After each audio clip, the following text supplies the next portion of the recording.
Wrong pen. Wrong pen. Get it? Because this is a writing pen and this is a wax pen.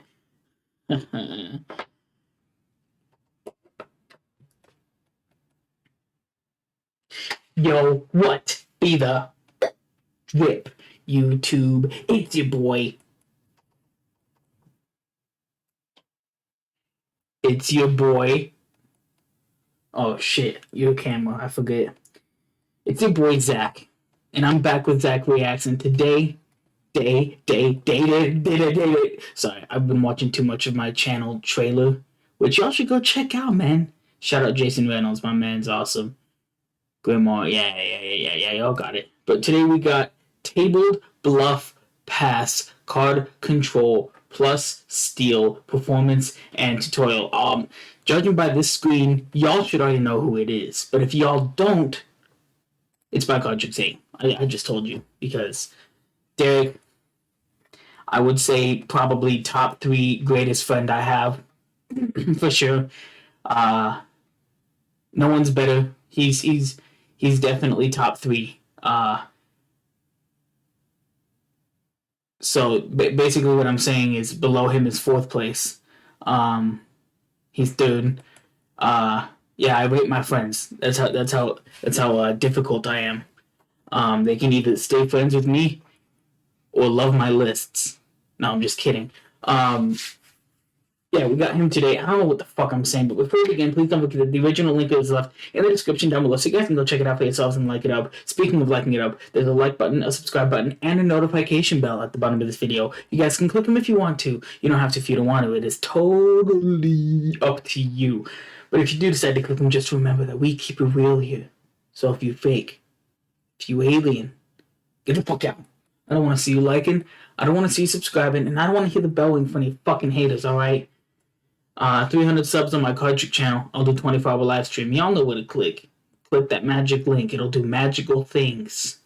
Magical things. And if y'all want to stay as drip as I am in these fucking intros, I mean, I always ask what be the drip, and now we know what the drip is. It's my new hashtag Always Strong collection on my merch site, which is left in the description down below. Promo code will be revealed this Friday. New promo code that y'all can use to get maybe 15, 20%. Maybe I'll do 20% for y'all just because y'all have been crazy. Got me to 50 subs. You know, that's the first milestone goal that every fucking beginning channel has. But go down below. If y'all take pictures with my merch on, put it on Instagram and tag me either at JBizzy or at CardmasterX, whichever Instagram you follow of mine. Then I'll feature on one of these videos. You can be one of the many that'll be featured. Let's go together, man. Always Strong gang. We back. We back. I probably don't plan on leaving again. I mean, I want to stay forever because I love y'all and this is fucking awesome. And I love being able to do this shit at home. At home, right in front of my bed. I get to get up and just, you know what I'm saying? But anyway, I'm talking too much. I'm high as fuck. Let's get into this shit, man. Let's get into this shit. You know, Card Trick 8's my guy.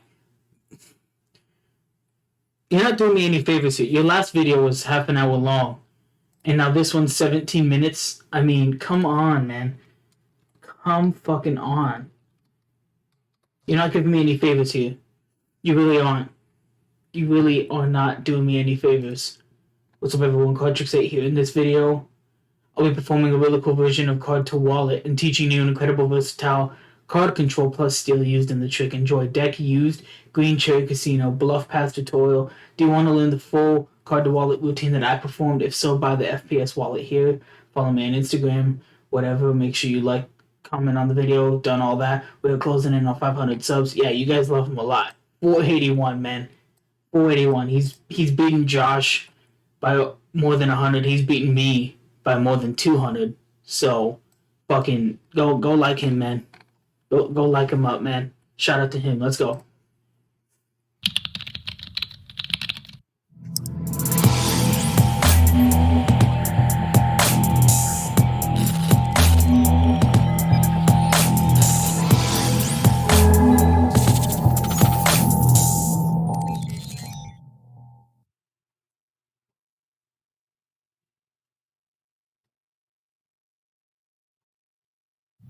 Hey, how's it going, Hi, Dirk.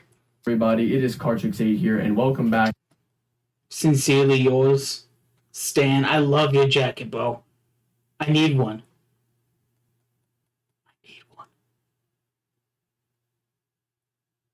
To the channel. In today's video, I'm going to be teaching you guys a really versatile card control that is sure to fool absolutely everybody. It's a very deceptive. Are you sure? It's gonna fool everybody, including me. I'm basically the only magician I know, so only me. Move that nobody will really ever catch in a real life performance. In just a little bit, I'm going to be showing you a performance clip of a trick that I used this card control in. Now, just a quick disclaimer, I'm not going to be teaching you the trick that you're about to see. I'm only going to teach you the control used in the trick. Now, what's really great about this is it's very versatile. This can be used as a card control. It can be used as a card steal. You can use it to get into a palming method if you really wanted to. That's not it, just a demonstration. So yeah, you get the idea. There's a lot of cool applications you can use for this. So just to give you a quick little background on it, I'm not sure what the name of the control is, but I can tell you it is based off of the old Bluff pass control. And if you're not familiar with the Bluff pass, it looks a little something like this. A card can be selected. Let's just say, for this example, we have the 2 of spades, okay? Now, the spectator can go ahead and call a start anywhere as I ruffle down the deck. Let's say this is start right there. So I let them go ahead and put the card back in there at that point, and we will lose it right there in the center as fairly as possible. But you guys all know much better than that. I have complete control over that 2 of spades at any given point. So yeah, that was a weird double, man. I just gotta say that double thing you just did there, where you repeated it over and over again, and you doubled it. Yeah, that shit was kind of corny. The double, in my opinion, it was a little bit flashy. So. Control is based off of that old Bluff pass move. Really, really nice. So let's get into. I'm trying to be. I don't know if y'all have ever seen Penn and Teller Fool Us. It's a great show. Go check it out. Not sponsored, but yeah, go check it out. On that show, they never say how the magician does it. They kind of always allude using hints. So that's what I tried to do there. I don't like giving away people's tricks until they're giving it away. So I don't want to give away what he did. But that's why I said that. Into that performance clip, and then I'm not that good at alluding. I'm not that good at hinting at things. So talk more about the control itself a little bit later on. Enjoy the video. So right here, I have a deck of cards. Now I'm going to start off by handing the deck over to the spectator and letting them shuffle up the cards as much as they like. It doesn't matter how much these cards are mixed up. This can even be a borrowed shuffle deck if they do so desire. But once the deck is shuffled up to their heart's content, I'm going to have them reach forward and pick any card that they like. This is a 100% free choice. Let's say for this example, they take this card right here. In this case, we have the 4 of clubs. It doesn't matter if I see the card for this case. Now, normally I would go ahead and bring out a Sharpie marker and let them sign their name across the face of the card, just so we can all agree that this, it's a unique card, no duplicates, nothing like that. But just to save time for the video, I'm not going to go through that process right now, okay? But anyways, once they've signed the card, we're going to take it and bury it somewhere in the center of the deck. Let's say they take the card and they place it right here, and then we will simply go ahead and lose it right there in the center, just as so. Now at this point, I ask the spectator if they are familiar with what is known as the casino wash. And the casino wash is a method used in, casinos to prevent all methods of card cheating. The problem is, even though the cards are being swished randomly, it really does seem cheating proof. When you run into seasoned magicians and cardists like myself, then that's where there's a problem, because we can cheat using this method alone. So I could sit here and watch the cards all day long if I do so desire, but I don't even want to touch the cards. At this point, I'd rather give all the cards to the spectator and let them go ahead and mix up the cards up to their heart's content. So it's completely hands off for me the entire time. Does that sound good? Hopefully so. So the spectator at this point is going to come forward. They're watching the cards. Again, normally it'd be them, not me, but obviously I don't have a spectator with me here at this point in time. So they're going to mix they're gonna mix. And while they're mixing at this point, I would honestly just take a step back and let them do all the work. It really doesn't matter how much they are mixing up these cards at this point. I'm just sitting back and I'm chilling. It really doesn't make a huge difference. But now, there is one key component here that we should all consider, okay? While they're mixing up the cards, I'm going to be explaining to them that they have a chance to win some money. I am going to try to find their card from this scattered mess. Again, while I'm talking, they're doing all the washing, all that good stuff. I'm gonna try to find their card from that mess in under, let's say, I don't know, we're gonna go with 2 seconds. I'm gonna try to find that card in under 2 seconds. And if I can do that, I think we can agree that would be really, really impressive. However, I'm gonna put money on the line. I'm so confident that I can do it, I'm going to put money on the line. And if I screw this up, I can't run away, I can't back up on my... Sorry, I've been quiet, y'all. I like paying attention to performances. I'm loving it so far. I'm in a vibe right now. So I probably won't talk to y'all again till either the performance for this video starts or the tutorial starts or whatever's next. Just enjoy it with me. You know, enjoy this shit. Word, I can't go against what I'm saying. So, what I will actually do is I will go ahead and set my wallet down on the table. That way, if this goes wrong, I can't run. You can take the money right out of my wallet and run. That's it. And I can't go back in this work. So they're mixing, they're shuffling, all that good stuff. And eventually, I'm not going to have them square it up. I'm just going to have them leave it a big mess on the table, just like this. And now I'm going to see if I can find their card in under 2 seconds. So when they say go, I'm going to go. So let's just say they go ready, set, go. There it is. Right there. All the money in my wallet on the line.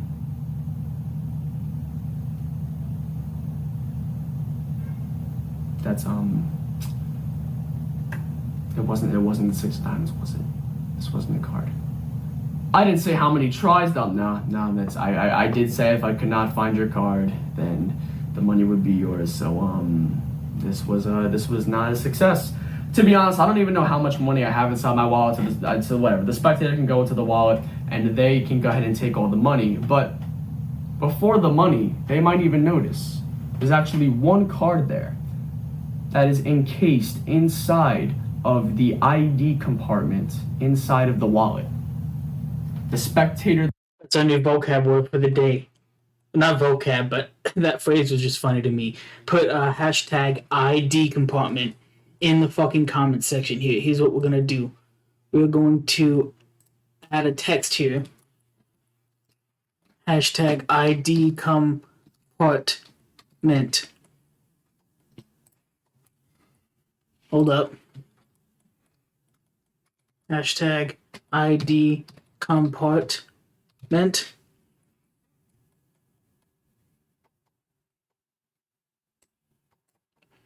And I'm not going to change it. I'm going to just keep it Arial.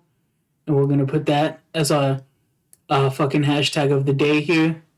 ID compartment. There you go. Put that in the comment section.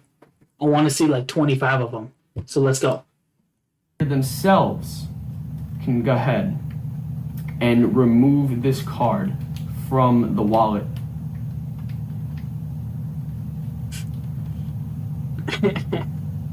And they'll actually see, impossibly, this card. It's not just any card. It's their selection, the 4 of clubs. And again, the card can even be signed, no duplicates used. And yeah, at this point, I get my money back, and then I'm outie. Thank you guys for watching. I hope you guys enjoyed the performance. Wow. That was a good trick. I loved it. Alright guys, hopefully you stuck around for the tutorial. So in the performance, I used the control and the steal. So I'm going to be teaching you both variations as we go along here. And what's great about the steal is if you do decide to use the steal, the spectator can shuffle the cards and then you can control it back in later if you need to, depending on the routine that you're performing. So yeah, let's just get right into it. The deck can be shuffled. It really doesn't make a difference. We're just talking about the control, right? So let's just say we have a random card selected, in this case, the... His performance was smooth too. I said it about Josh's video earlier. His What time is I can't see the fucking time, can I? Okay. Yeah, his performance is smooth as hell too. So right? So let's just say we have a random card selected, in this case, the 7 of hearts. 7 of hearts. We're going to use that for tutorial purposes. So if you already know how the standard bluff pass is done, you're going to get this almost instantly. If you don't, I'd recommend looking that up. I'll go over little fine details here and there so you guys get the idea. But if you need an in-depth bluff pass tutorial, I'll leave one in the description box below. So essentially the way this works is you're going to... I plan to leave the same one in the comment section or in the description. I'll leave the same tutorial in case you guys want to click on it while you're here as well. Riffle off a small packet of cards, spread it across the table. Riffle off another small packet of cards, spread it across the table. You've done no... There will be a slight delay in the audio. Sorry, after that camera glitch. Sleight of hand up to this point, okay? You're going to riffle off another small packet of cards, but this time you're not going to spread it. You're just going to set it square on top of the end of the spread, just as so. You're going to have them place the card in, or you can place it in, but I think if the spectator has more hands on, it'll be more impressive in the end, more strong. They place their card right here. Now, as they're doing that, you're just going to catch a break right on the top card of this pile, okay? So they place it here. Now you're going to riffle off another small pile, but you're not going to take off that thick pile of cards that you riffled off. You're actually going to close this gap and take only that single card from the break, but your 4 fingers are going to be in front of that edge so it covers the thickness of the packet. And that's basically a bluff pass type thing. Love it. Great move. Great move. It really is. If you do it correctly, I will show you from the front. It will look like this. Right there. Okay. Boom. So it looks like you take it from the break, but it's really just a singular card. Yeah. And that's basically what the bluff pass is. So essentially, you're doing a bluff pass right now. Riffle off, take off that small pile. In reality, you're just taking off the singular card. You're setting the singular card down on top of that squared packet and spreading it. But the illusion is that you are taking off a packet and spreading it on top of where they just put their card. So they think their card's going to be right about here, when in reality, it is now second from the top of the deck right now. Now, as far as the rest of the cards go, you can very simply just take these, place them in the middle, place them on the bottom, and square everything up, and that will control the card second from the top. And now you can go into whatever trick you're going to go to from there. Or if you want to place them on top, it will require a little extra shuffling work, but this is what it would look like. So small packet, spread, small packet, spread, small packet, set down square, do not spread, have them place the card in. As they're doing that, just catch a break right here on this top card, do the bluff pass. So now you're just taking one card instead of a group, put it top down, spread everything. Now, at this point, you can keep doing this if you want. You can keep taking off little small packets and spreading. I'm running out of room on my table here. But just keep an eye. Just eyeball where their card is. So I'm just eyeballing. I see that it is right there. That's where I have it controlled to. So very simply, you can say, okay, your card is lost amongst these cards. And very simply, just kind of in-jog that card ever so slightly. No one will think anything of it. Now, when you square up, it comes a big mess. You know this is their card right here on that in-jog. So now you can push down as you square up. That will get a break. And from here, you can do a classic pass. Yeah, you could do anything at that point. You have a thumb break. There's a lot of uses for a thumb break. Pretty good point made there. I'm loving the setup, man, of this trick. I feel like he did a different shuffle. But like he said, I don't know if that was... I don't think he's teaching that trick.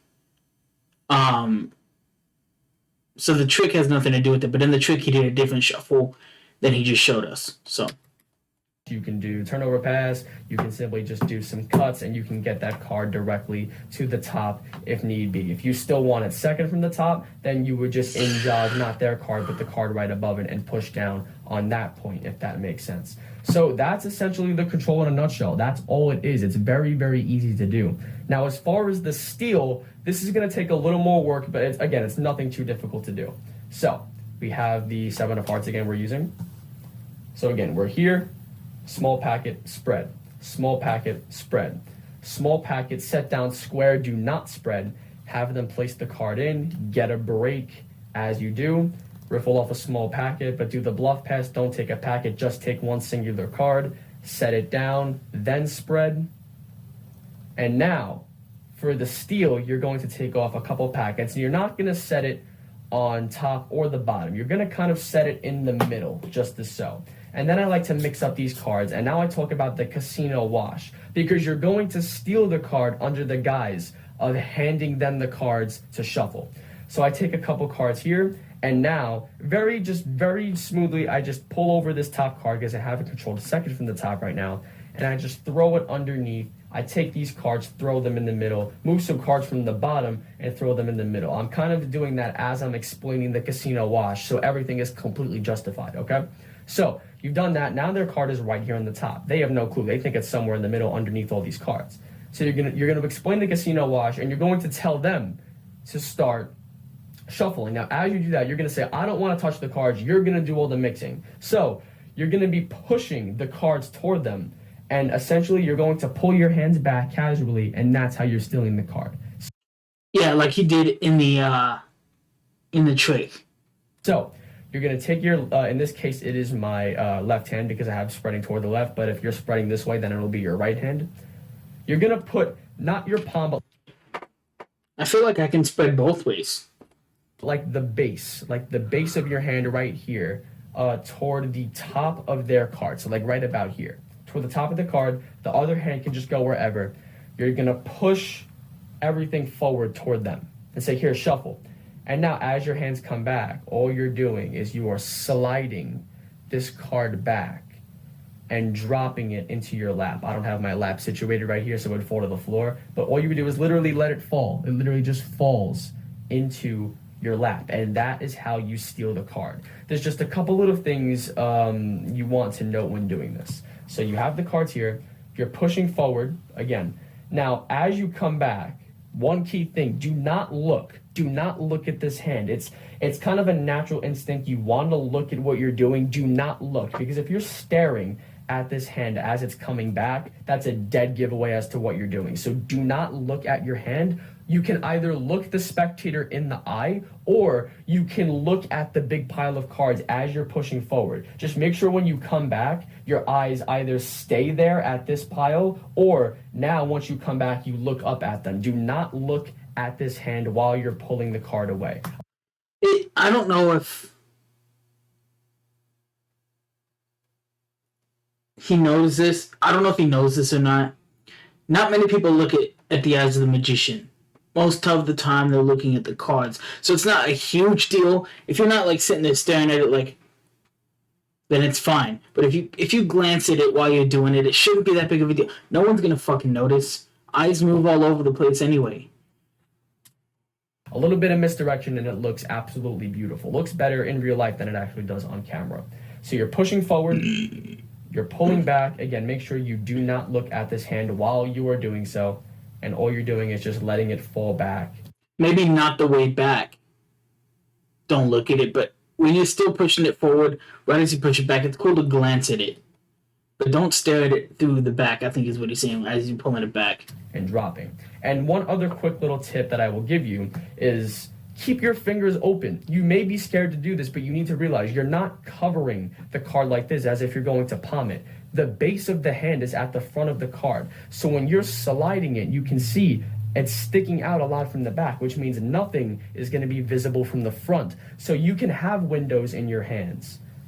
So be casual about it. Don't squish up your hands. If you make your hands all tight and pressured, then again, you're making yourself look suspicious. So just keep your hands loose, keep your fingers open because it's all the way in the back right here, and you'll have absolutely no problem pushing forward, sliding, and this will fall right into your lap. As far as how I got it into the wallet that was in my back pocket from there, again, I can't teach you that in this video for very specific reasons. But yeah, that's all there is to it. So that's the steal. The card is in the lap. So at this point, the spectator can wash all the cards. It doesn't make a difference.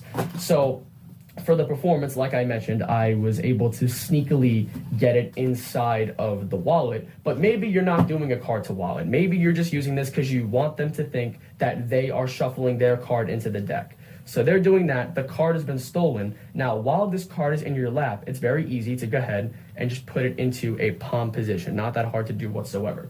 Literally, because your hands are underneath the table. So all you need to do is underneath the table, literally just put it into a palm position. No slides, really. So just hold it in a palm position. They're mixing up, and you can ask them, you can take the deck and be like, okay, so can we agree at this point that the deck is completely mixed up? And all I do is I just come and I load it right back on top. Again, don't have them stare at the deck, but just kind of look them in the eyes. Just have the card palmed off and be like, okay, so are you happy? Do you think the deck is mixed up? And as you're looking at them, just bring your hands together, take the palmed card, put it on top, and you can either just tap. I think it'd be cool what he's saying here. If you, after you do the casino wash, instead of squaring it up right away, what you can do is kind of look for the middle. Like he said, there's always going to be a middle, basically be like, you good with that. Like you have the card palm and you'd be like, so you're fine with how it's mixed, and tap on the packet and just place the card down, and then you'll know where it's at. I feel like a more creative way to do things, especially if you're going to do the wash. Tap it against the table, or when you come over, you can put it down in a riffle. Either way, it's just super clean. You're literally just loading the card right back onto the top of the deck. So they've shuffled, they've cut, they've done everything, and then possibly now you have their card controlled, and now you can go into any trick that you want from there. Awesome. Shout out, DERIK. Trick was cool. Nice explaining the tutorial. It wasn't too bad, actually. His last video was really long, and he went on tangents and shit like that. This one was a lot shorter, so, man, we giving advice over here, bros. We keeping it real. Love y'all. If y'all enjoyed, y'all know what to do, and I'll see you on the next reaction video. Always strong. Let's go.